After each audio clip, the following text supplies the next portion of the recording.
नमस्कार, स्वागत है आपका प्राइम टीवी में। मैं हूं आपके साथ प्रिया तिवारी। शुरुआत करते हैं बुलेटिन की। लखनऊ कांग्रेस मुख्यालय में प्रदेश कांग्रेस अध्यक्ष अजय कुमार लल्लू ने प्रेस कॉन्फ्रेंस किया। इस दौरान उन्होंने बताया कि कांग्रेस पार्टी मजबूती के साथ प्रदेश में आगे बढ़ रही है और आए दिन पार्टी में कई बड़े बड़े नए नेता भी शामिल हो रहे हैं, जिससे प्रदेश में होने वाले विधानसभा चुनावों में कांग्रेस बेहतर प्रदर्शन करेगी।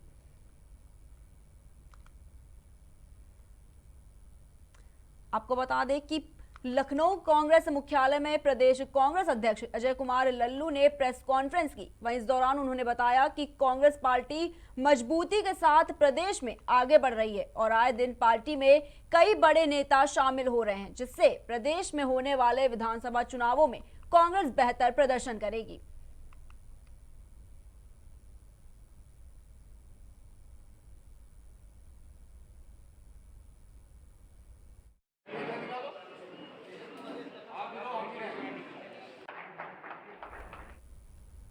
सुल्तानपुर में सांसद मेनका गांधी के फर्जी फेसबुक पेज पर नौकरी का फर्जी विज्ञापन देना युवक को महंगा पड़ गया। दरअसल फेसबुक पर सुल्तानपुर सांसद पूर्व केंद्रीय मंत्री मेनका गांधी के नाम से फेसबुक पर एक फर्जी पेज बनाया गया था। इसी पेज पर कई दिन पहले लखनऊ के चिन्हट का रहने वाले सोनू साहनी नाम के युवक ने कंपनी में काम करने के नाम पर लड़के लड़कियों के लिए रिक्तियां निकाली थी। इस बात की जानकारी जब सांसद मेनका गांधी को लगी तो उन्होंने तत्काल पुलिस अधीक्षक को फोन करके इसकी जानकारी दी। वहीं मेनका गांधी की शिकायत पर पुलिस ने आरोपी युवक को गिरफ्तार कर जेल भेज दिया है। पुलिस की माने तो ये युवक इस तरह के पेज पर फर्जी नियुक्तियां जारी करके लोगों से पैसे ऐंठने की फिराक में थे। फिलहाल पुलिस युवक के खिलाफ कार्रवाई में जुट गई है।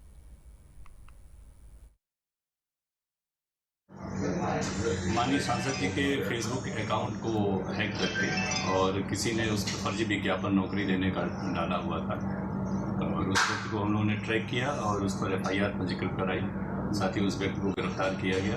गिरफ्तार करने के बाद से उसे जेल भी भेजा गया था। इस संबंध में जो प्रारंभिक जांच में तथ्य आए तो ये आदमी उस ऐड के माध्यम से लोगों से एप्लीकेशंस और पैसे इनवाइट करता था और नौकरी देने के बहाने उनसे पैसे लेता था। इस संबंध में विवेचना करके उसे दोषी पाया गया और उसके विरुद्ध सुसंगत धाराओं में कार्रवाई सुनिश्चित कराई जा रही है। ये माननीय सांसद जी के संज्ञान में एक आया, हम लोग को पता नहीं था पहले से।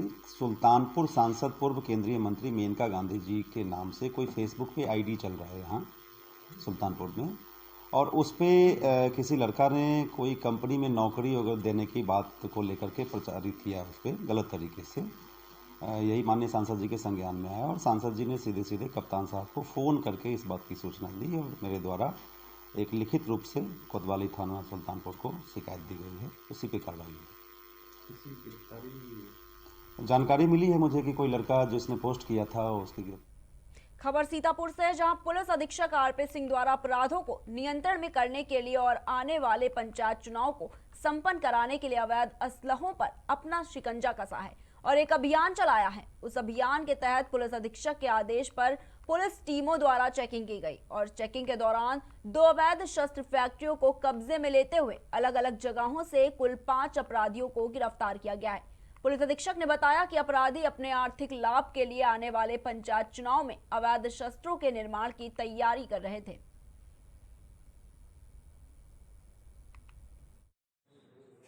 आगामी पंचायत चुनाव को देखते हुए पुलिस अधीक्षक महोदय के द्वारा सभी 28 थानों के SHO को जितने भी अवैध शस्त्र निर्माण में पूर्व में प्रकाश आए अभियुक्त हैं उनकी निगरानी के निर्देश दिए गए हैं। इसी क्रम में थाना तंबोर, थाना सिधौली में निगरानी करते समय 2 अभियुक्त गिरफ्तार हुए हैं। उनकी निशानदेही पे 2 शस्त्र फैक्ट्री पकड़ी गई है, जिसमें कुल 28 शस्त्र पकड़े गए हैं तथा उनके 3 और साथी गिरफ्तार हुए हैं। कुल मिला के लगभग 5 अभियुक्त गिरफ्तार हुए हैं और 28 शस्त्र बरामद हुई है, 2 फैक्ट्री बरामद हुई है। ये बहुत ही एक्चुअल गैंग है जो बहुत दिनों से यह काम कर रहा था। इनकी गिरफ्तारी पूर्व में नहीं हो पाई थी। ये शस्त्र बना करके इस पंचायत चुनाव में जो आसपास के जनपद हैं, हरदोई है, लखीमपुर है, इन सबों सप्लाई कर रहे थे और इनको हम लोगों ने आज रात में गिरफ्तार किया है। इन पे हम लोग और भी प्रिवेंटिव कार्रवाई करेंगे।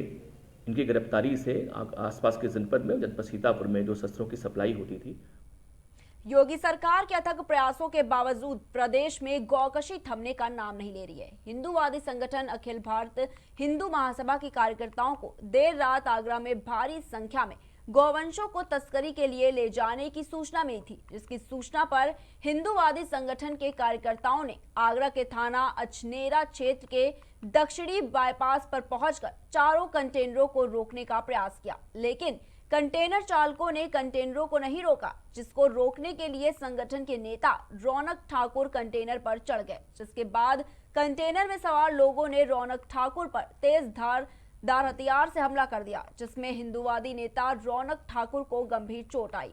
वहीं घटना की सूचना मिलते ही पुलिस के वरिष्ठ अधिकारियों ने अस्पताल पहुंचकर हिंदूवादियों से तहरीर लेकर कार्रवाई करने की बात कही है।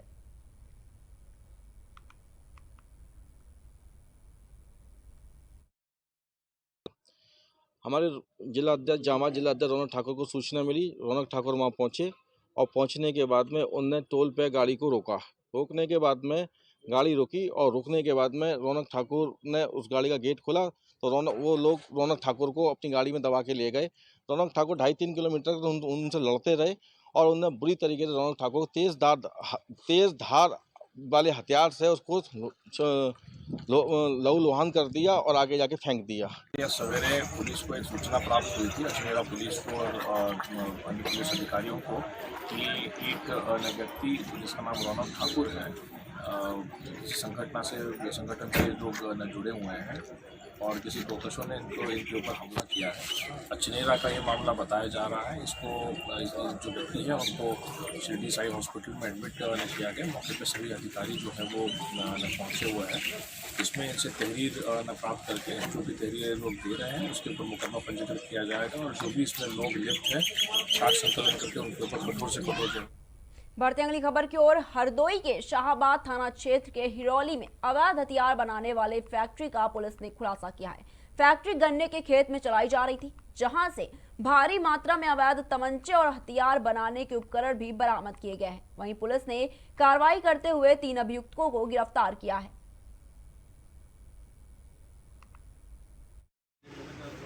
शाहाबाद के हिरौली गांव में एक गन्ने के खेत में सूचना मिली थी कि वहां अवैध कट्टे बनाने की फैक्ट्री है। इस सूचना पर हमारे इंस्पेक्टर शाहाबाद और देवेंद्र सिंह एसआई, योगेश कुमार एसआई और मैं पुलिस बल के साथ गए, गन्ने खेत को घेरा। वहां पर जो 3 लोग पकड़ में आए, एक फरार हो गया है। जो इसमें रमेश पुत्र राम सागर है, इसके बुलावे पे इसका दोस्त राधे श्याम जो मेन मिस्त्री है वो कट्टे बनाने का काम 10-12 दिन से ये लोग कर रहे थे गन्ने के खेत में। और एक विनोद पुत्र राम स्वरूप है, ये सप्लाई का काम करता था, जो फरार है। खबर कानपुर से है, जहां परेड इलाके में बनी क्रिस्टल पार्किंग में अब कानपुर पुलिस कमिश्नर का मुख्यालय बनेगा। आपको बता दें कि केडीए की क्रिस्टल पार्किंग सिटी के बिल्कुल बीचों बीच स्थित है, जिसकी कागजी प्रक्रिया पूरी होने के बाद केडीए उसे पुलिस विभाग को सौंपेगा, जिसके लिए पुलिस विभाग को 80 करोड़ रुपए के डीए को देने होंगे। आपको बता दें कि केडीए क्रिस्टल में अब पुलिस कमिश्नर के अलावा अन्य आला अधिकारी का ऑफिस भी बनाया जाएगा।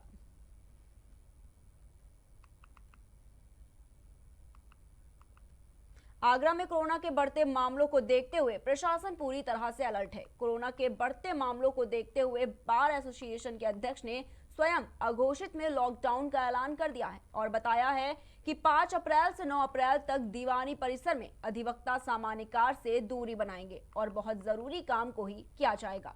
कोरोना संक्रमण को देखते हुए अधिवक्ताओं ने यह निर्णय लिया है। वहीं दीवानी कचहरी में प्रतिदिन काम किया जाएगा और सैनिटाइजर के साथ साथ सोशल डिस्टेंसिंग का पालन करने की अपील की गई है। इतनी अधिक भीड़ उत्पन्न हो गई है और उससे वादकारियों और वकीलों सभी पर ये संकट मंडरा रहा है। इसको मद्देनजर देखते हुए दीवानी कचहरी आगरा में जो बार एसोसिएशन है उनकी बैठक हुई और उस बैठक में ये निर्णय लिया गया कि दिनांक 5 अप्रैल और से 9 अप्रैल तक आगरा के सभी अधिवक्ता केवल वही कार्य करेंगे जो बहुत ही आवश्यक है, जैसे बेल, स्टे या कोई नया दावा दाखिल करना हो। इसके अतिरिक्त वो कार्य नहीं करेंगे जिससे संक्रमण फैलने का। गाजीपुर के कोतवाली सैदपुर के अंतर्गत वाराणसी के एक तरफ से आ रहे ट्रक और दूसरी तरफ से गलत दिशा से आ रहे दूसरा ट्रक की आमने सामने से भीषण टक्कर हो गई। ट्रकों की आमने सामने टक्कर में एक ट्रक ड्राइवर बुरी तरह से ट्रक में फंस गया, जिसे आनन फानन में सामुदायिक स्वास्थ्य केंद्र लाया गया, जहां उसका प्राथमिक उपचार होने के बाद उसके बाद वाराणसी के लिए रेफर कर दिया गया। तो ये खबर आपको गाजीपुर से बता रहे, जहां पर दो ट्रकों की आपस में जोरदार टक्कर हो गई। आपको बता दें कि ट्रक के आमने सामने से टक्कर में एक ट्रक ड्राइवर बुरी तरह से घायल हो गया, जिसे आनन फानन में सामुदायिक स्वास्थ्य केंद्र लाया गया, जहां उसका प्राथमिक उपचार चल रहा है और उसके बाद उसे वाराणसी के लिए रेफर कर दिया गया।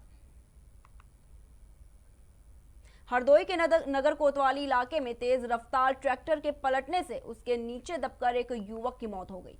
घटना के वक्त मौजूद लोगों ने पुलिस को घटना की जानकारी दी। वहीं सूचना के बाद घटनास्थल पर पहुंची पुलिस ने शव को कब्जे में लेकर पोस्टमार्टम के लिए भेज दिया है। पुलिस का कहना है कि इस मामले में आगे की कार्रवाई जारी है।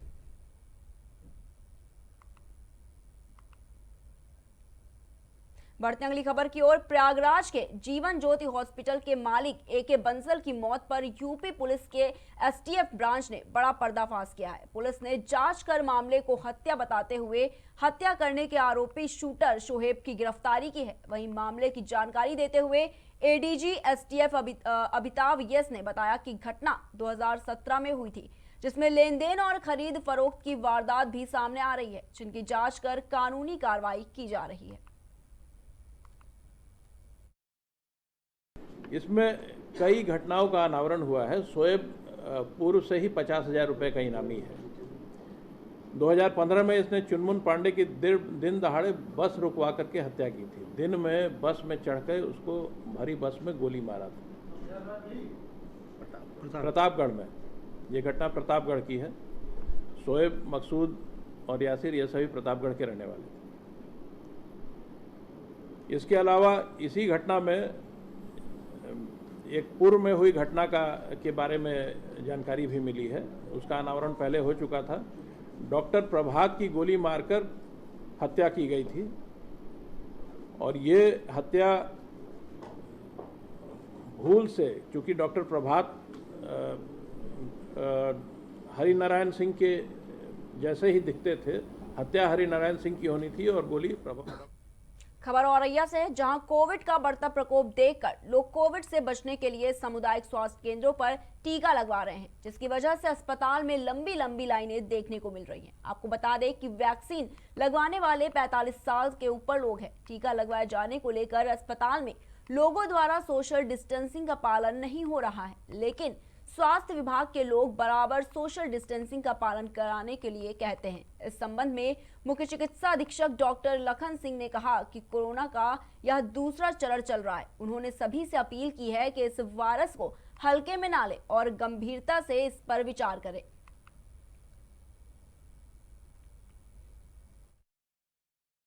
देखिए, इस समय कोरोना का दूसरा पीक चल रहा है पूरे देश में और लोगों में थोड़ी सी जागरूकता भी कमी दिखाई पड़ रही है। लोग जो सोशल डिस्टेंसिंग, मास्क और जो सैनिटाइजेशन वाला जो हमारा कोरोना से बचाव के लिए अपने प्रधानमंत्री और अपने स्वास्थ्य विभाग ने जो अपील की थी, तो आम पब्लिक से हमारी यही अपील है कि आप इसको सीरियसली लें और वैक्सीनेशन जो हमारे यहाँ हो रहा है, जो कि इस बीमारी से लड़ने के लिए बहुत ही अच्छा माने हमारे पास में कदम है, जिसको हम अपनाकर इस बीमारी पे। फिलहाल के बुलेटिन में बस इतना ही। देश दुनिया की तमाम बड़ी खबरों को देखने के लिए देखते रहिए प्राइम टीवी।